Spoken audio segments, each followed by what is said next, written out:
Toronto Sceptres win 2-0 against the Minnesota Frost in Minnesota.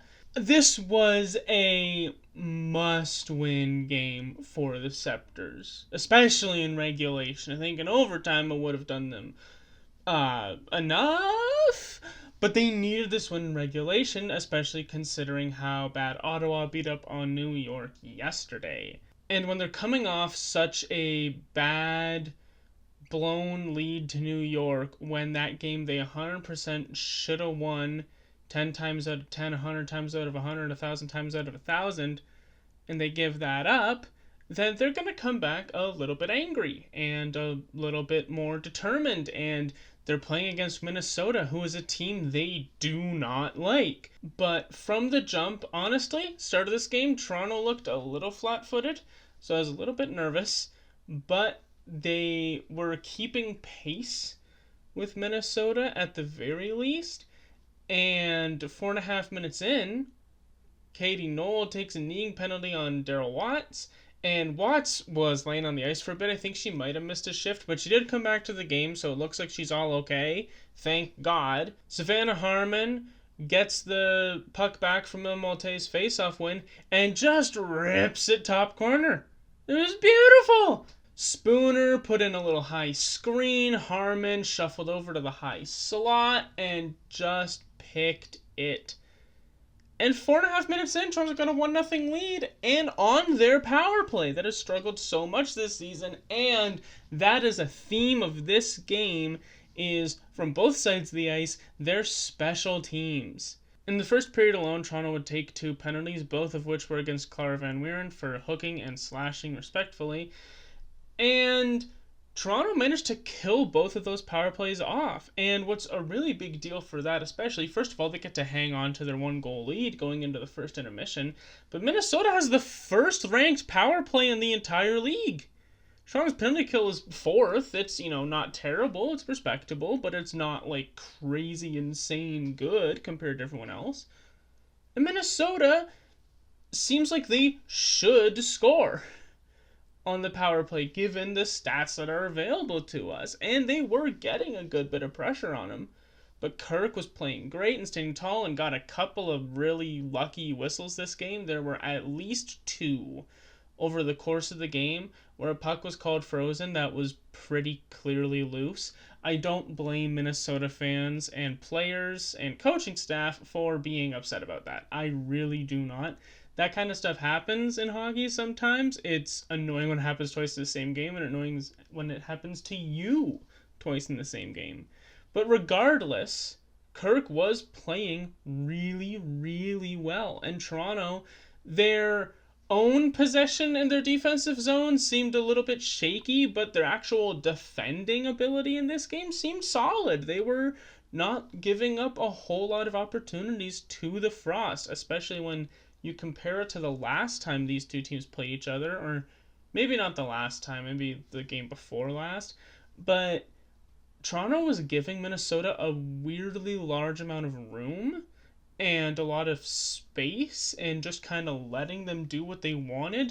So to see that they managed to tighten it up this game and not give them all the space and time in the world and actually get in their way and get in their face and make those offensive opportunities difficult for them. They still did get a lot, but they probably could have gotten more if Toronto wasn't locking them down.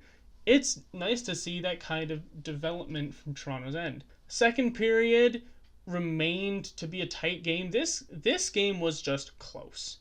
Like, it was a very, very evenly matched, even opportunities, even chances. It was a really close game. But in the second period, Toronto would take another 2 penalties and give Minnesota even more of these opportunities that you're kind of thinking it's like, all right, we're due for something here. The more penalties Toronto's taking, the more time they're spending shorthanded. Like, if you go knocking on the door enough, eventually someone's going to answer, right? They just never did. Kirk stood tall. Toronto's penalty kill was on point. And Minnesota couldn't get anything through their woman advantages, and at the end of the second period, the score was the same. Third period rolls around, and you guessed it, Toronto took another penalty, and another penalty that they killed, and from there, Toronto was starting to dictate things a little more. I think Minnesota was starting to get frustrated, and they were getting a little bit antsy. They were gripping their sticks a little tight. They were really trying to break through and were becoming, I don't want to say erratic, but you could tell that they were really just pushing with a lot more aggression and a little less calculation. And then 6 minutes in, Minnesota takes only their second penalty of the game after Toronto had eaten 5 straight.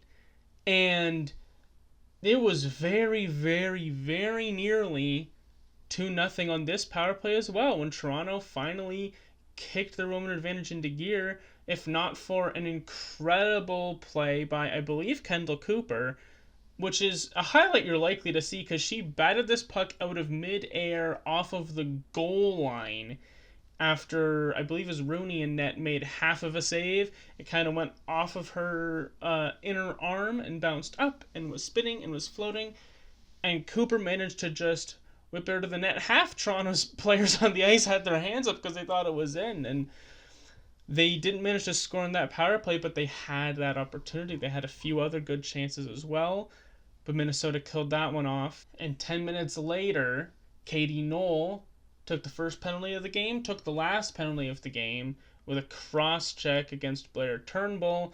When she was just a little too far away from the boards, Knoll came flying in and just stick on the numbers. So that really sullied a lot of Minnesota's opportunity for a comeback because now they can't pull their goalie and they're shorthanded, and Toronto was able to capitalize on this power play off of a bit of a rush. Turnbull does the same move that she's always going to do. She cut in and tried to get a backhand off. Rooney made a good first save. Rooney made a good second save on Turnbull, but Watts was there to clean up the garbage, and when Minnesota was out of position enough that they could no longer really do anything about it, Watts just bats it in for, I believe, her 10th goal of the season.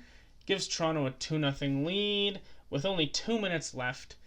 And Minnesota, they pulled their goalie. They had a couple of more decent shots, but ultimately they could not get through Reagan Kirk. Reagan Kirk earns her 3rd shutout of the season, and Toronto is back into their own playoff race.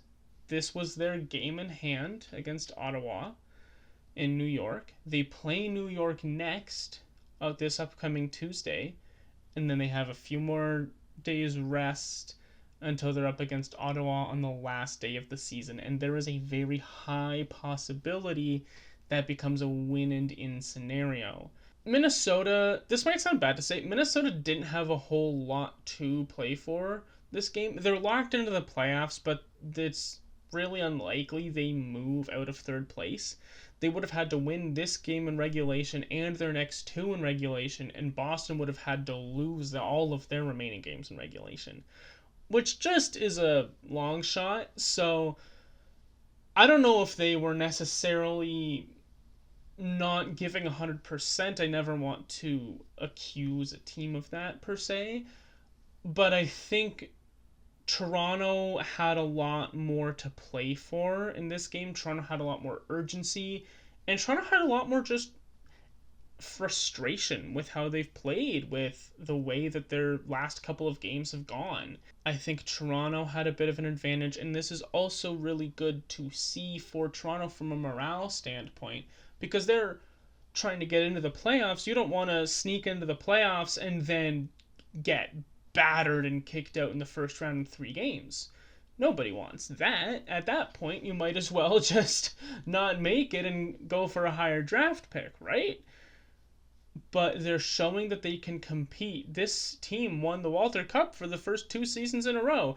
By the way, what happened to their jerseys? I thought they had the special silver lining on their numbers and logo and names and stuff, and they had the little patch. Where'd those go? How long ago did they get rid of that? Was that only for like a couple of games? Was Minnesota fans? Do we know?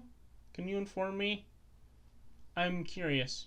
But the point is, Toronto has played against and taken it to a couple of these more difficult teams, these more established and already clinched teams on their own home ice. Toronto's road record has actually been better than their home record. I can see the potential in the team. I've been saying that a lot this year, I feel like, because it just feels like they haven't gotten to everything they can be this season. It feels like they haven't managed to mount to their full potential. But there's the glimpses are there. We can see up and down the whole lineup. We can see the skill of a lot of these players between the veterans and the rookies. We can, they definitely, this game is a great example. They need to stay a bit more disciplined as a group. It's a miracle Fast and Malte didn't take any of the penalties this game. But as a whole, discipline is something they need to work on. But we know it's there. It's inside. It's underneath those jerseys. We can see it. We know how good this team can be. They just have to get there. But they scratched and clawed for this entire game to eke out this win to get it over on Minnesota. And it's putting them in a great position, hopefully, after a couple of really tough, really hard to justify losses. They can use this as a springboard for the last two games against two crucial opponents that not only can they afford to lose those games, they can't afford to let New York and Ottawa win. Right? Those are teams they're directly competing against. They can't just give those points away. It's gonna be a really crazy final week of the season. That is all I have for this video. Thank you very much for watching. Click like if you enjoyed it and subscribe if you want more.